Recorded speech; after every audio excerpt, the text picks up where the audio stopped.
God will take care of you. Lean everyone upon His breast.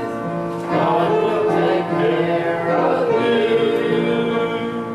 God will take care of you through every day or all the way. He will take care of you. God will take care of you. Beautiful. Now Manny will give the closing prayer. Thank you for the three messages you have given us. Very educated, and I think I have the idea that those three we can work together and make like a booklet or something. We'll talk about that because it's something very, very good. We have approached things beautifully, but the best one has to be tonight. Okay? When you got to the real purpose of God's creating us. And this is something that we have to think every day. Oh, I can't imagine how beautiful this world is going to be. I can't imagine how beautiful I will be. I can't imagine how beautiful and healthy all of you will be. You'll be God's. So we go through a lot of trouble on this earth. My poor wife has suffered an awful lot with the loss of both her legs. But she knows, she stays there with God, with the program, and she knows that one of these days she's going to be running around the world teaching with special legs that will not be destroyed. It's so wonderful to come to church here and to know that God is on our side, and to have the ministers remind us, look, don't look at this world. This world is horrible. Look ahead at what God is going to do with this world, because He loves everybody. He loves the Chinese, He loves the blacks, He loves everybody. With God, there is no difference of love as long as you do what He says. So, let's continue studying the Bible. Let's continue believing that very soon, we're all going to be in the kingdom celebrating. And I feel so good by knowing what I'm going to tell you next. All of us that are saved at the coming of Christ will be teachers for the rest of the world, because all of these people will have been resurrected, and we will be there with God's love. May God bless us all.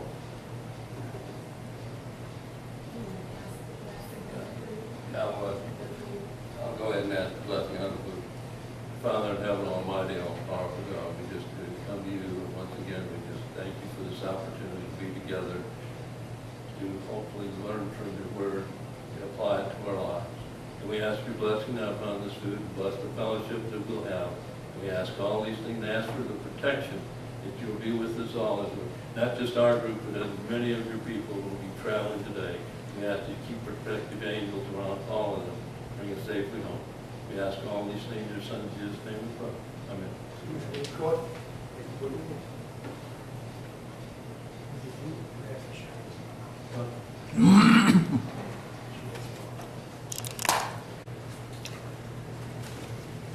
At least we didn't get rained on today. I guess you said it sprinkled a little bit on you guys coming in, I guess, but we were able to meet the rain. So, but we got it at home. We got an inch of rain last night, so our canal is rising every day in the lake. So we're pleased with that. Okay, if everybody will rise, we will start by singing Praise Him, Praise Him. Number 20. Number 20? Oh yeah, number 20 for you. I forgot for a moment about you guys having a different book than I got. Number 20 for you, Praise Him, praise Him. You're not doing the songs, just the sermon, huh? Just the sermon. Okay.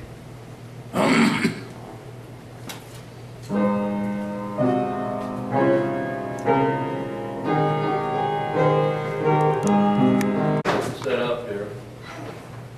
I just want to make a few comments before I start this particular sermon. And one is, because I'm going to be talking about Bush, and I'm going to be talking about Obama, and I don't want you to think in any way that I intend this to be a political sermon. In no way, shape, or form. In fact, I want you to have to understand just how I feel about it. I truly believe that both the Republican Party and the Democratic Party are both corrupt. I believe they both really want a one-world government, one world religion. And for that reason, they both hate Trump. You know, you would think the president, when he has his party behind him, would get everything he wanted. And he hasn't been able to get anything that he wanted. He's had to go through Congress. The amazing thing, though, there's no question about it. God wanted us to have a little extra time. You know, something we do know is this. We know that the one world government they want is going to happen. We know the one world religion they want is going to happen. It's all prophesied. And along with that will come the mark of the beast. But what God is giving us Trump for is to give us, I believe, just a little extra time to spread His word. And so with this in mind, I want to start my sermon. How long will it be until America falls? Because see, in order for them to have a one world government, America has to fall. And this is what they've been trying to do. And this is why they are so hateful of Trump, is because what is he trying to do? Make America great again. Just the opposite of what they've been working for. And one other thing that they wanted was no God removed, so they could bring in their one world religion. And here again, Trump is promoting freedom for Jesus and God. And just about everywhere he goes, he opens with prayer and gives thanks to God. So that is the reason, in spite of Congress fighting him, he has been able to make great accomplishments that none of them thought he could make. And you know, I was recently talking to Gary Bass, my friend, my neighbor and brother in Christ, about the way our country has changed in our lifetimes, and how blessed we were to have been born and raised and been able to live in America in the very best years. You know, we talked about when we were in school, from first grade through high school, how classes always started with prayer and the Pledge of Allegiance to the flag. And every meeting and every sports event started with a prayer and the Pledge of Allegiance. At the sporting events, the national anthem was normally also played. Yes, we were teenagers in the 50s when we believed our nation reached its peak. And we were extremely proud to be Americans. I personally joined the U.S. Navy when I turned 18. In fact, I spent my birthday, exactly January 18, 1958, in Great Lakes, signing up at the Navy base there. And I joined up so I could see the world. And believe me, the Navy did not let me down. Because I was single, I worked a lot of extra hours. And I earned as a reward what they call flight skins. And as I recall, I think it was about 50 hours of flying time every time I went. And I got it just about every month. Because, like I said, I was glad to work the extra hours and I wanted to fly. And so, I was able to see a lot of places in the United States, and we've flown also in some of the other countries around the world. And you know, the fact that I'd come from a poor family and never been able to do much travel, I think we took one vacation my whole life, I was truly blessed for this opportunity. But you know, as much as I enjoyed visiting these other countries, it made me that much prouder to be a citizen of the United States, because I realized how much true freedom we have in this country. And we have had the opportunity to become whatever we wanted to be. And it just didn't matter. It didn't matter that I was born poor. That didn't matter at all. I knew that I could be whatever I wanted to be. And success was all up to me and nobody else. And now it's unbelievable how in just a few years we don't want prayer or even the name of God mentioned in our schools. We don't allow prayer at any meeting or sporting event. Anything related to true God is being removed from our government. Now I know Trump is trying to change all this, but he's not having any help from Congress. He's not having any changes made in the state. He doesn't have the power to undo a lot of what I'll be telling you about later. Now we all know the reason we were so blessed, and that it had nothing to do with how smart or how diligent we were as a people. Our blessings were all due to God's promise to Abraham, Isaac, and Jacob. We were blessed because we were the descendants of the patriarchs, and the U.S. is from the tribe of Manasseh, one of Jacob's grandsons. We as a nation were founded on godly principles. In fact, the first pilgrims would come here looking for religious freedom because they were being persecuted in England. And you know, our money still reads, "In God we trust." And when thinking about how God was a part of our government, schools and sports in the 1950s, let's go to Deuteronomy 28, verses 1 through 3. Verse 1, "And it shall come to pass, if you shall hearken diligently unto the voice of the Lord your God, to observe and to do all his commandments which I command you today, the Lord your God will set you on high above all nations of the earth." Verse 2, "And all these blessings shall come upon you and overtake you, if you will obey the voice of the Lord your God." Verse 3, "Blessed shall you be in the city, blessed shall you be in the field." You can read the rest of these verses through verse 14 and see all of God's promised blessings for us. But I just don't have time in this sermon to do it, so you have to do that at home. But then in the 1970s, our fall as a nation really began. And this really began to accelerate because this is when our young people rushed into drugs and sexual immorality. This is also when our country started removing God from everything. You know, most of the government places now, if they had any of the 10 Commandments, I don't know, has been asked to remove. They have removed most of these. And so just thinking about this, let's read verses 15 and 16. Verse 15, "And it shall come to pass, if you will not hearken to the voice of the Lord your God, to observe and do all his commandments," okay?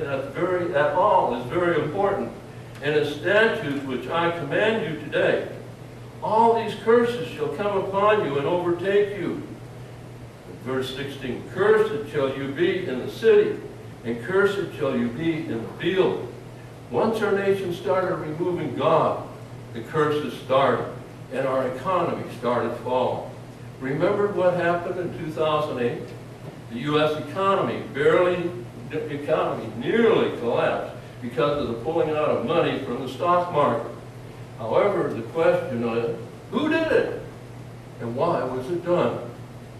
Who did it was President Bush did. The first thing he said was that we are going to get the leading central banks of the world together. And this group was the G20. And they were going to work out requirements with the banks of the world so that there could not be an economic collapse happen again. And this is why he did it. And another reason he did it was one of the first steps towards world government. One of the first steps. You got to have the money throughout the world. What happened then in June 2010? President Obama said this very same thing when he was trying to pass his financial bill. And we all know that you can't solve a problem by doing the same thing over and over. And this is why. When President Trump took over in January 2017, they were well on their way to for the fall of America. 50 million Americans were on food stamps, and half of the country was receiving some type of welfare assistance. It was estimated that 47% of the unemployed had quit working, looking for work. And that 75% of the newly created jobs were paying less than $30,000 per year, which now, $30,000 used to be a lot of money, today it's poverty. All of our manufacturing companies were moving out of the U.S. into other countries. Illegal immigrants, including Muslims by the thousands, were coming across our southern border, bringing crime and disease and all this was rising dramatically. In fact, sanctuary cities had been established for these illegals. And Sharia law actually became the rule in many of our larger cities. Hard to believe. And the stock market was at an all-time low. Our military was being depleted to the point that we were looking very weak and vulnerable to our enemies. The fall of America looked imminent. And nobody dreamed that Trump could make it as president. However, President Trump has been able to get himself, we know God placed him there, and he's been able to bring many industrial companies back to America. Unemployment has now reached the lowest level in many years, and the wages for new jobs has increased drastically. The number of illegals coming across the border has dropped by over 70%. In fact, I was heard they think that it might reach 80% pretty soon. And he's trying to remove funding from sanctuary cities. The president has reduced the funding of our military, which is now improving rapidly. And the stock market has reached the highest point on record. Never has it been this high. So because of all these positive things, I believe people are beginning to think that America is becoming great again, and there's no longer any reason to fear our downfall. But the question is this really true? We need to look a little more into our history and the drop of our falling spiritual values. Let's talk about us, the descendants of Jacob on the tribe of Manasseh. Let's go to Isaiah 1, verses 1 through 3. Verse 1. The vision of Isaiah, the son of Amos, whom he saw concerning Judah and Jerusalem in the days of Josiah, Jotham, Ahaz, and Hezekiah, kings of Judah. Verse 2, hear, O heavens, and give ear, O earth, for the Lord has spoken. I have reared and brought up my children, but they have rebelled against me. So he's telling them they are actually worse than animals. See that in verse 3. The ox knows its owner, and the donkey its master's crib. But Israel does not know me. My people do not understand. Now, doesn't this describe our nation today? You know, our worldly ministers are really responsible for this rebellion because they have not been teaching the most important thing. True Christians need to be keeping God's seventh-day Sabbath. You know, God said, so many of these churches claim how they love God. But God says, how does God say, if you love me, you will obey me. You will obey my commandments. And what is the fourth commandment? Keep the seventh-day Sabbath is the fourth commandment. So when they do keep Sunday, they are breaking that commandment, and they are not showing true love to God. They're showing just the opposite. Though they talk love, it's not what you say, it's what you do that matters to God. And then, they have been teaching, and they do not keep teaching any of the holy. They just don't even mention the holy days. And what are they doing instead? They're keeping Christmas and New Year's and Halloween. Unbelievable. In fact, Gary was showing me a brochure, giving me a brochure. He'd heard some sermons by this one worldly minister, and he was thinking, well, those sermons were really quick.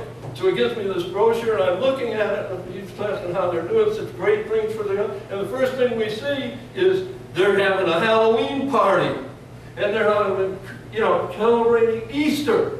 And the thing is, they don't have a clue what those pagan holidays really, truly represent, and how sick God has to be to see people claiming to love Him and doing and following Satan and his holidays instead of God's holidays. So what does God say about this? Let's continue with verse 4. All sinful nation, a people burdened with iniquity, a seed of evildoers, children who deal corruptly. They have forsaken the Lord. They have provoked the Holy One of Israel to anger. They have gone away backward. So God is saying that He is warning us that we need to change our behavior. Now let's continue with verses 5 and 6. Verse 5. Why should you be stricken anymore? You will revolt more and more. The whole head is sick, and the whole heart faint. Verse 6. From the sole of the foot even to the top of the head, there is no soundness in it. Only wounds and bruises and putrefying sores. They have not been closed, nor bound up, nor soothed with ointment. So just look at what is happening in our world today. Riots, terrorist attacks. Why, it seems like every day now. The first thing you hear when you turn on the TV is there's been a riot someplace last night or a terrorist attack. Almost daily. And if that isn't what they're talking about, they've just shot some more police officers.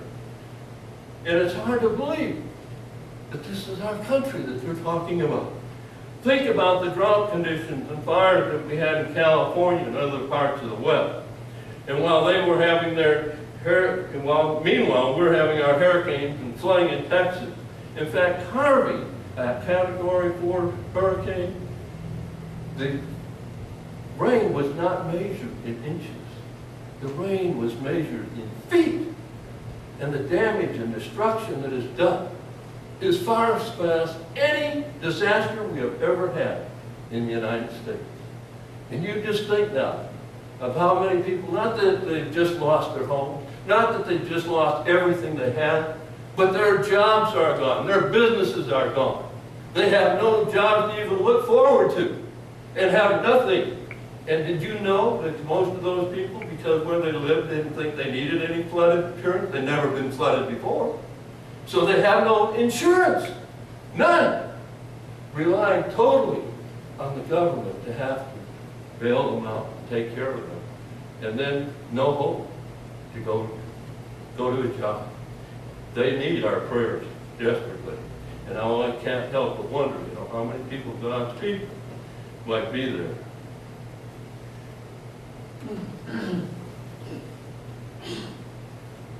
So, think about all these things.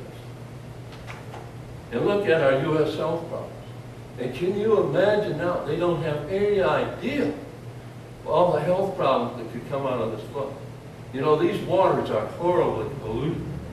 And those people were waiting around. Some of them sat in there for hours. And so that just imagine the diseases, the epidemics that could develop from that. That's another fear they're not talking much about, but something that very easily could happen. So as I've said before, I know fewer people today in God's church because our numbers are small. But, back in the 60s and 70s when we had thousands, but now with the few numbers we have, I can honestly say that I know more people with severe health problems today than I did back then when we used to be with thousands of people. So just look at what is happening in our country as far as crime. In fact, we have our police officers, as I said, being killed almost daily. And we now have terrorist attacks in our country that used to happen only overseas. Whenever you heard of a terrorist attack, you knew immediately that had to be either in France or Germany, never in the United States. And now most of the time it is the U.S. Look at our economy and the economy of the world. Let's now read verse 7. Your country is a desolation. Your cities are burned with fire. Strangers devour your land and your very presence, and it is wasted, is overthrown by strangers. You know, when we had our open borders, we had millions of Muslims, terrorists, and other drug dealers crossing into the U.S. and bringing not only terrorist attacks and murders, but drugs and many diseases.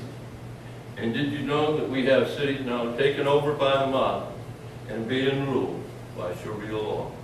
We have already been overtaken by strangers. The president has been able to drop the numbers of illegals coming in across the border by over 70%. I've heard they think he might reach 80 pretty soon. And he did this by giving authority back to the Border Patrol. But we still need the wall to be built.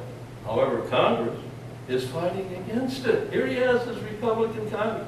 Everything he really needs to have done, though, to do the things he wants to do, they are fighting. Trump is also to get rid of the sanctuary cities by stopping their federal subsidies. But again, Congress is absolutely no help.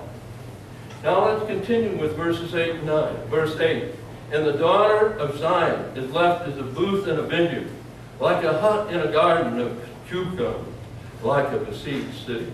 Verse 9, except the Lord of hosts had left us, a very small remnant, we would have been as Sodom. We would have become like Gomorrah. And you know something? We already have become like Sodom. Now I want to thank my friend Gary for his help in gathering many of the facts that I'm going to give you in the rest of this sermon. Gary was a colonel in the Army, an intelligence officer who had the highest intelligence clearance available. He knows all of the websites to go to in order to get true information. And you know, this has been a tremendous help to me because there is so much false and fictitious information on the internet. So having Gary's help is great because he knows which sites are giving the true facts and which ones aren't. So let me start by sharing some facts he presented to me to show how we are like Sodom and Gomorrah. First, did you know Madeleine Murray O'Hara got prayer banned in school and government-sponsored activities in 1960?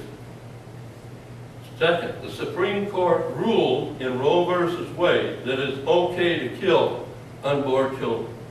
This is what opened the door for our abortions. And did you know we now have over 75 million abortions? Now, summer 2015, the Supreme Court ruled that a man can marry a man, a woman can marry a woman. What's next? Can a man marry his dog? We're getting to one. Number 4, Burning Man Festival was held in Nevada desert in August 2016. Total orgy highlighted by drugs and sex and music dedicated to Lucifer. And then on August 2016, the Arc de Triomphe, dedicated to Baal, was temporarily erected in New York City. Then the 16th, August 2016, a town in Alaska actually started their town council meeting with a prayer of Satan offered by a weekend crew. Are we not Sodom and Gomorrah already? So now back to my topic. How close are we to the fall of America? First, let's look at what is happening in Israel and the Middle East. We know it's prophesied that we need to watch for the time when this area will be surrounded by armies. Let's read this in Luke 21:20. But when you see Jerusalem being surrounded by armies, then know that her desolation has drawn near. You know, we watch IsraeliNewsLive.com. And from this program we learn that Israel and Syria are actually engaged in warfare, sending bombs and mortar rounds back and forth across the border at each other. We also saw videos of Russia and Syria lining their borders with tanks and artillery. There are massive movements of military equipment being sent to the area around Israel's borders. Have you ever heard anything about this on any of our news channels? No. Why not? That's the question. You know, if this war breaks out on a larger scale, The U.S. will surely be drawn into it. And if the war does escalate in the near future, and with all of the terrorist attacks and economic problems getting worse every day, we're going to see more violence and more riots in our country. Can you imagine what this will turn into? We also have the threats being issued by North Korea, whose nuclear tests, according to the Congressional EMP Commission, now prove that they are capable of reaching the United States with nuclear weapons. The Pentagon is scrambling to protect America amid fears of attack. Former CIA official Dr. Peter Pry warns that there is an imminent threat to the national electric grid, and not just to one U.S. city. The North Korea leader, Kim Jong-un, is crazy enough to launch at us or our allies. If he does launch a missile at us, it will not be to annihilate us. He knows he can't take us on an annihilation type of war, but it will be to cripple us, possibly with an EMP attack. An EMP stands for electromagnetic pulse, which would knock out anything controlled by electronics and computers.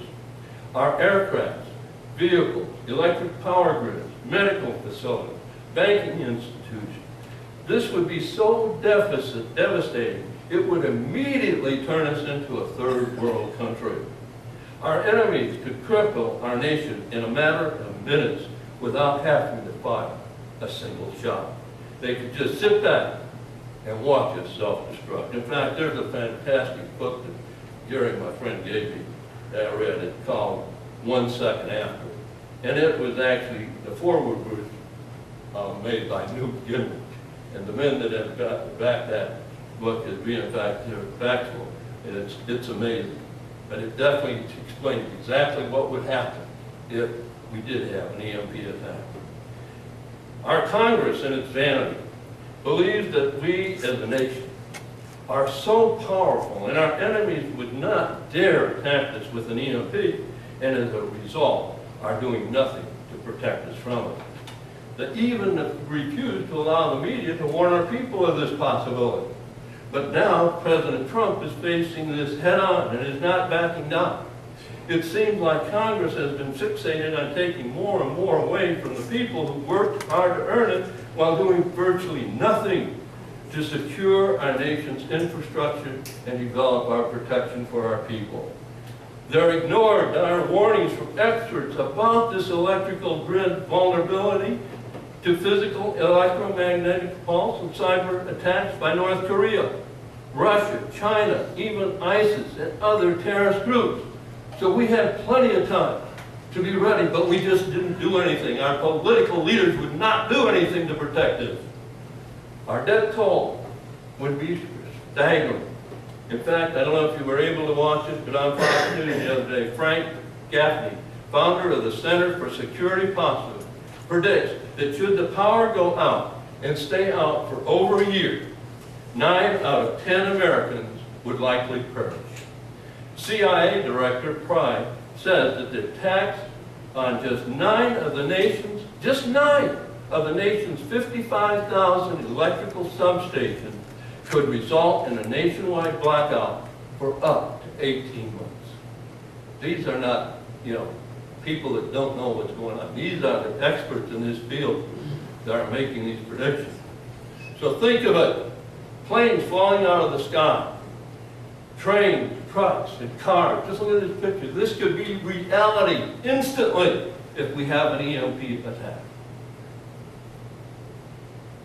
There would be lack of medical supplies, deteriorating due to the lack of refrigeration, no food or other supplies being delivered, no water, no electricity to cook with, or heat or cool our homes and offices, no sewer or trash pickup, just to name a few potential problems we would lose and face immediately. People dying everywhere due to disease, lack of medication, lack of food, and starvation. Just think how many people are diabetic. And if they don't have their insulin, they can go only a few days. And can you imagine if all of a sudden this happened and it's not available? Think about what, did you know, even in this last one, I forgot to mention, but when Harvey hit Texas and all these people were out there trying to rescue, that they were being shot at by snipers? Unbelievable. And there are people trying to help. Can you imagine what's going to happen when all of a sudden they realize no help is on the way? We have no idea how terrible these things can get in this country. And the trouble is we are so spoiled. We live on electricity. Now the only people here that, beside a few of us preppers, are going to be the Amish. They won't even know what happened. But for most Americans, then, I mean, it's going to be total devastation.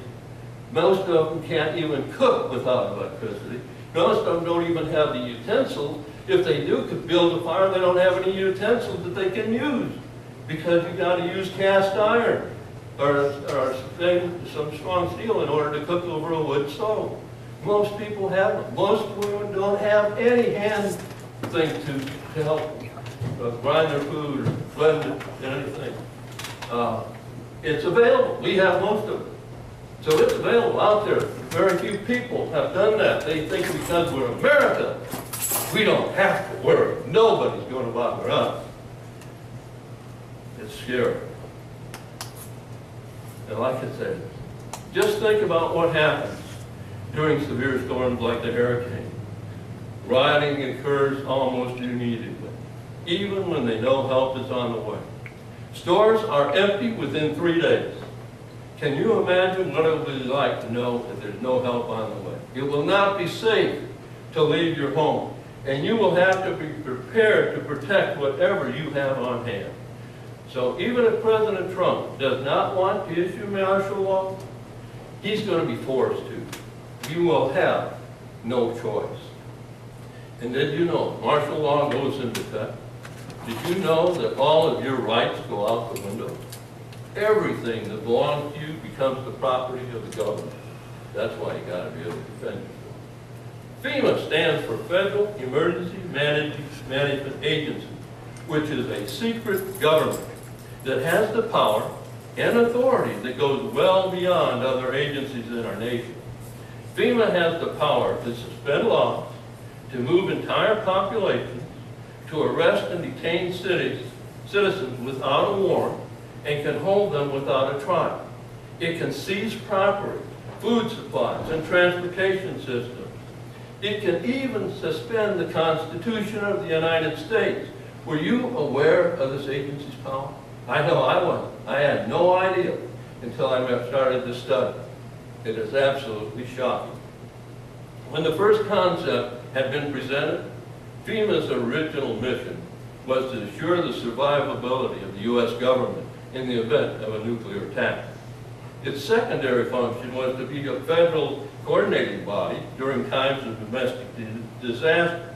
And these disasters consisted of earthquake, flood, and hurricanes. And we're seeing them do a great job right now under Harvey. And that's, and that's when we see them doing that, we think, boy, this is great. They're wonderful. Things could change. A series of executive orders were used to create FEMA.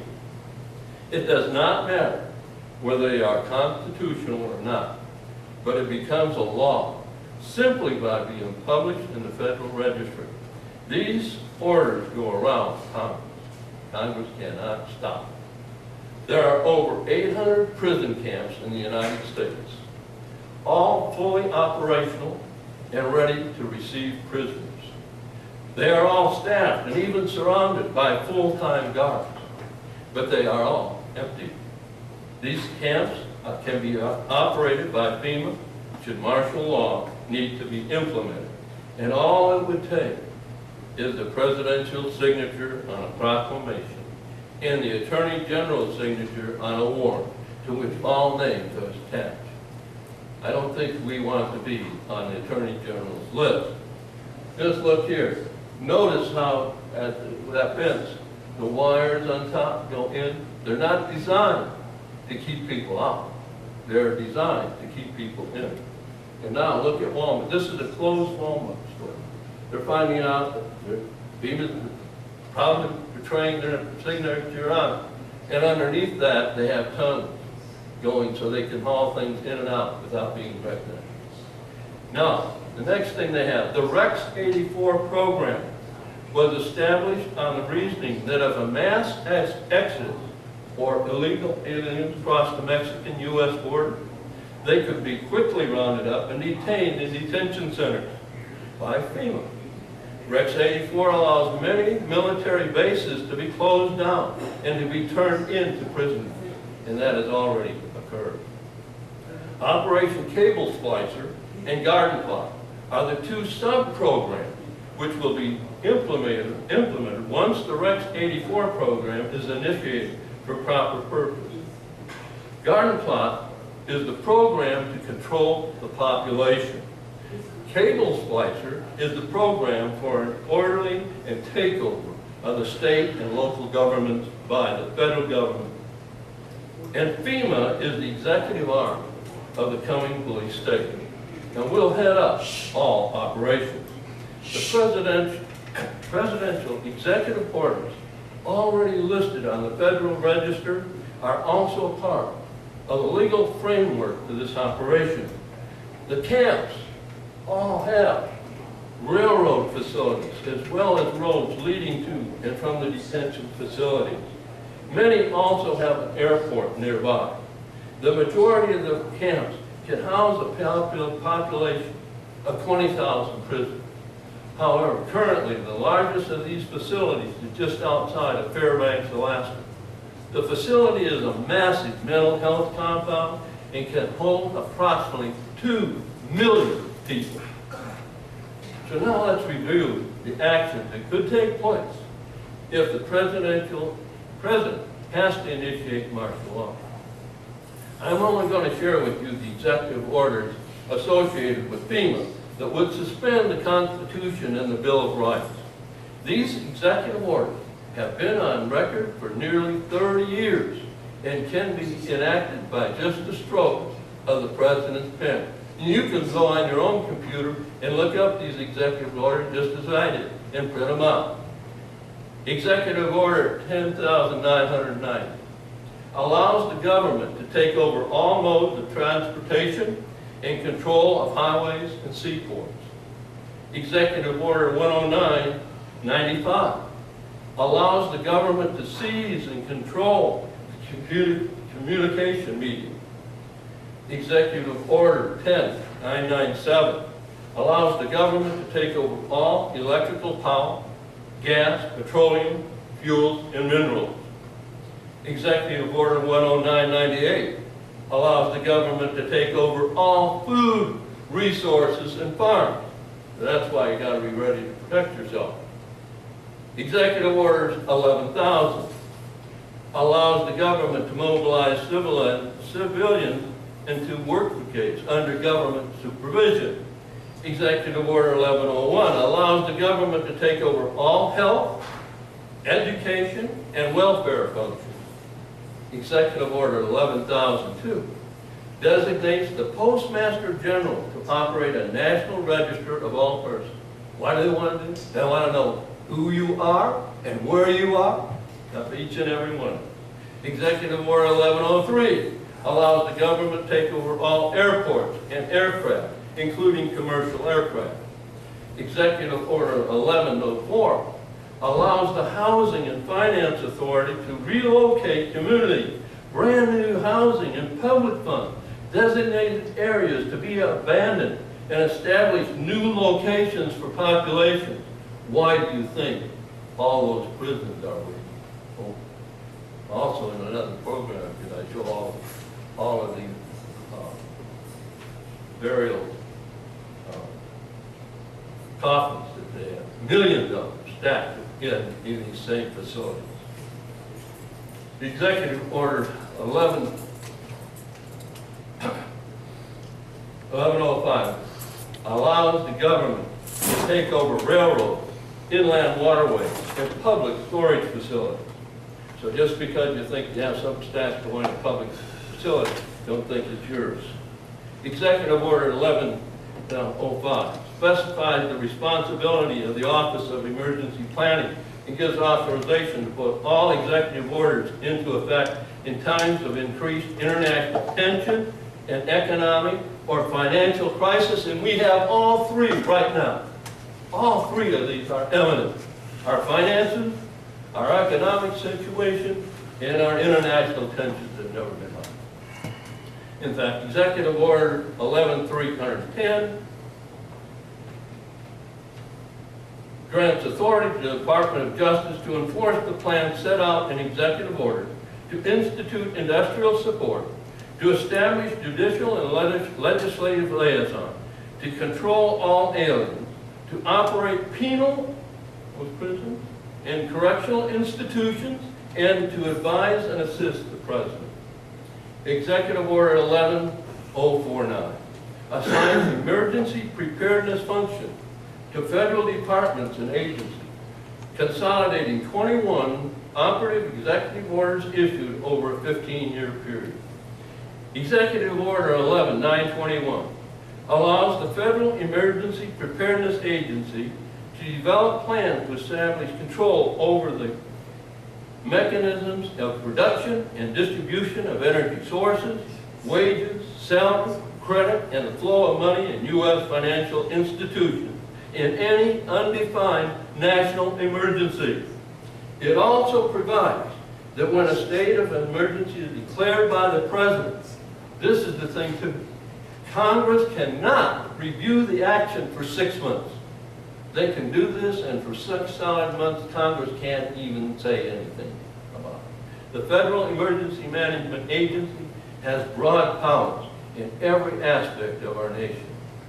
I had no idea until I really started studying this. I just couldn't believe it. So did you know that the stocks and bonds tumbled drastically in September 2016? This was attributed to market worries at that time, and to fear that free money or easy credit was coming to an end. But they knew an interest rate like hike could bring the economy to a screeching halt. The problem of popping the easy credit bubble is when easy credit is put off and all debts come due and it becomes crunch time, this would be extremely difficult time for most individuals.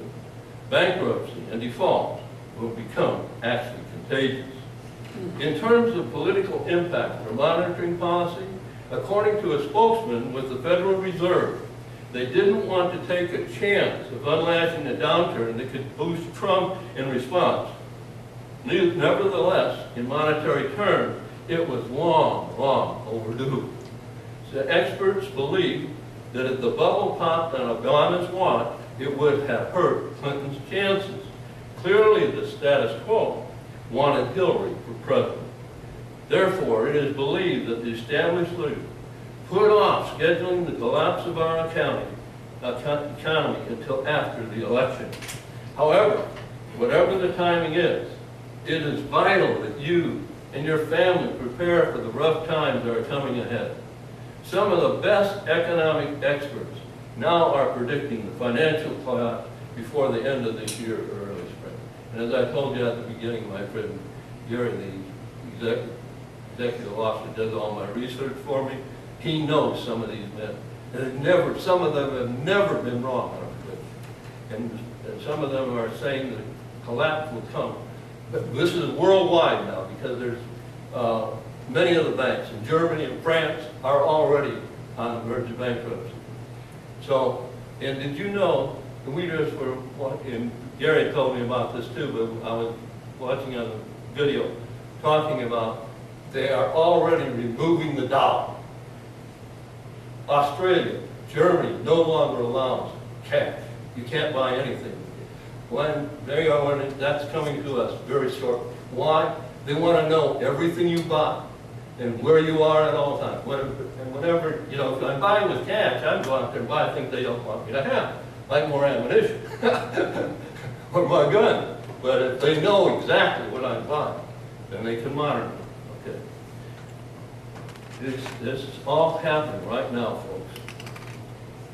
And they are saying that if it doesn't collapse in September or October, it will surely collapse in the early spring. And they had all sorts of documentation why these experts believe that. And, you know, I think you could go online and find some of these things for yourself. So, we are following the way of Rome. And I want to give you some examples and compare us between Rome and the United States. And I think you're going to find it outstanding. Number one, Rome lost its common language. At first, immigrants assimilated, and they learned Rome's Latin language. But later, they came so fast that they did not learn the national language. And instead, they created a mix of Latin with their own German, French, Anglo, and other tribal languages. The unity of the Roman Empire then began to dissolve. Isn't that exactly what's happening in the U.S. today? Right now, in the U.S., already we have everything being duplicated. Don't we? Into Spanish, German, French, Japanese, etc. In fact, not too long ago, I went into Bob Evans' restaurant, and I had to go to the restroom, and so I went in the restroom, and here on the wall was this big sign, you know, for the employee, almost washed their hands before leaving. But it was in English on top and Spanish. Second, Rome became a welfare state. Starting in 125 BC, the immensely powerful Roman politician Gaius Gracchus began appeasing citizens with welfare or a monthly handout of grain. Large concentrations of populations then gathered in large cities, creating poverty. The government then became the neighbor of the economy to prevent riots and civil unrest. Boy, doesn't that look just like the U.S. today? All of our welfare programs, they're draining our economy. Jobs are starting to be available, but there's still so many that aren't, the welfare is so well, they don't even want to look for a job. You have millions out there that don't even want a job if you handed it to them. And then we have so many, like I say, just refusing to work and looking to the government to furnish it with everything, food and housing, ultimate health care, and even cell phones. You know, our cities are just filled now with ghetto, crime, and drug use is absolutely rampant. The third thing, open borders. With illegal immigrants passing over the Roman boundaries, there were so many that they could not patrol them because they were overextended. That's exactly what happened in the U.S. But we had open borders and open arms policy, which made us vulnerable to attacks within. Now, true, we're cutting it down now, but look at all the millions that are already in here. All the diseases, all the crime that is already implemented. The fourth thing, the Roman Church lost its role as the empire's conscience. Christians were discouraged from holding office. Now, Trump is trying to change that, but he's not doing help of anyone else. U.S. church attendance is at an all-time low.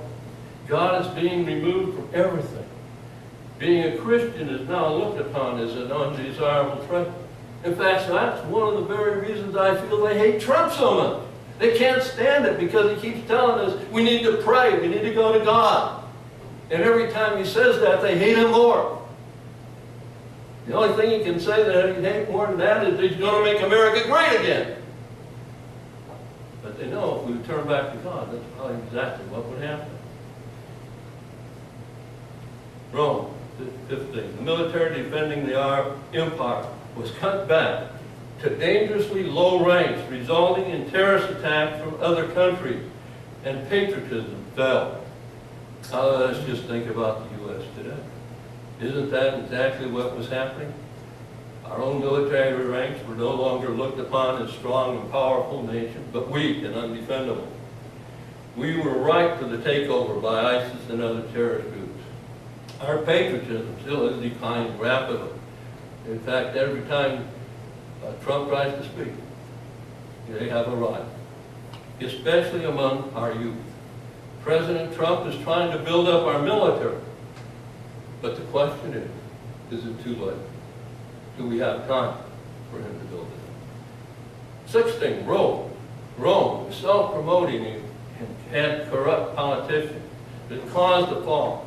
The Roman emperor usurped so much power that the Roman Senate, instead of ruling Rome, only existed to carry out the emperor's agenda.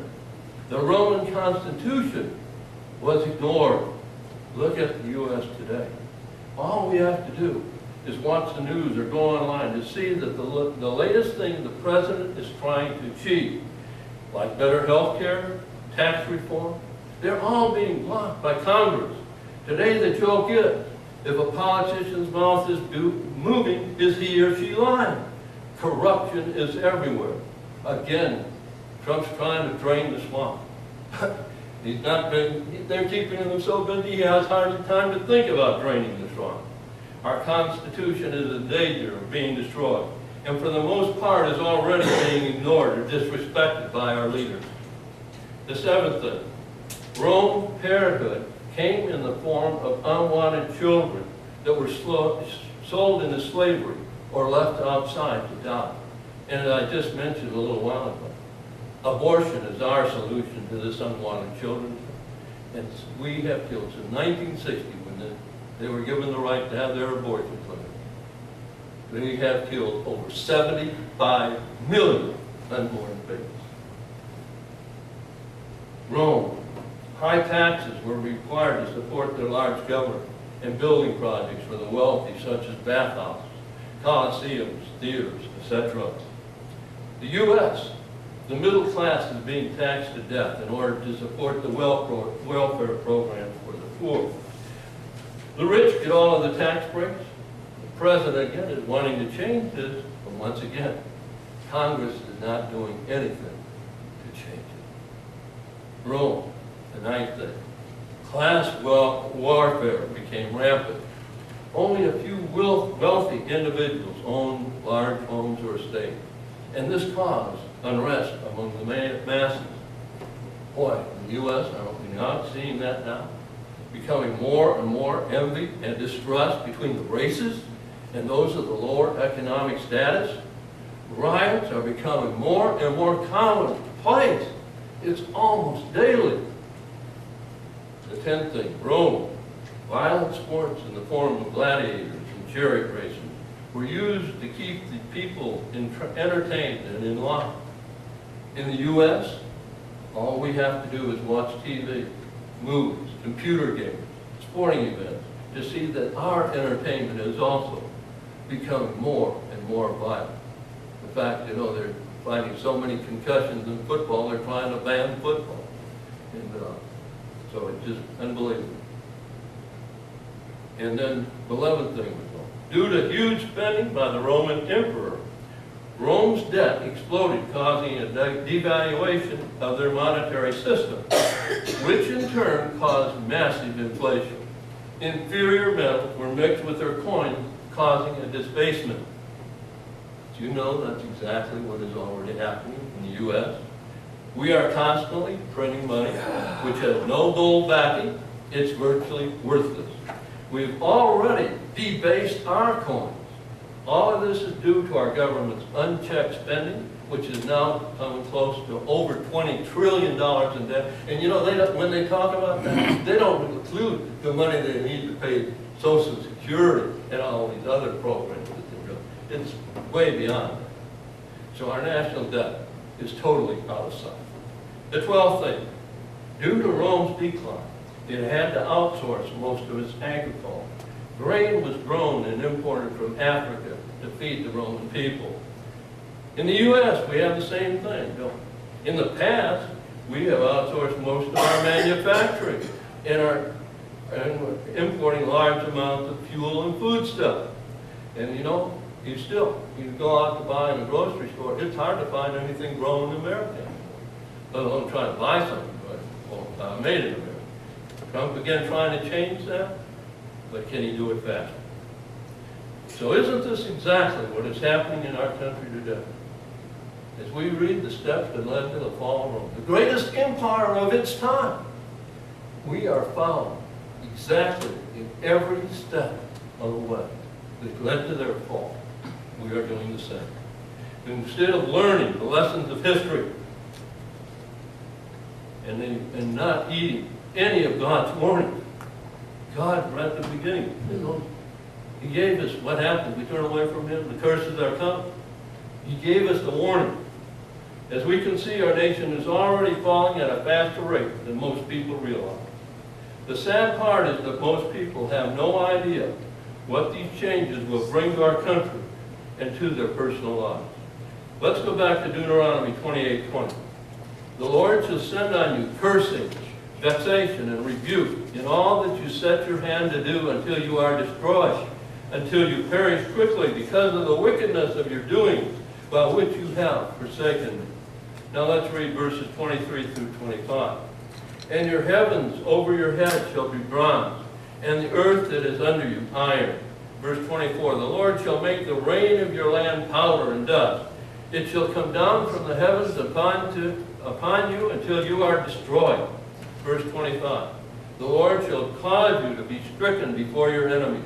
You shall go out one way against them, and flee 7 ways before them, and you shall become a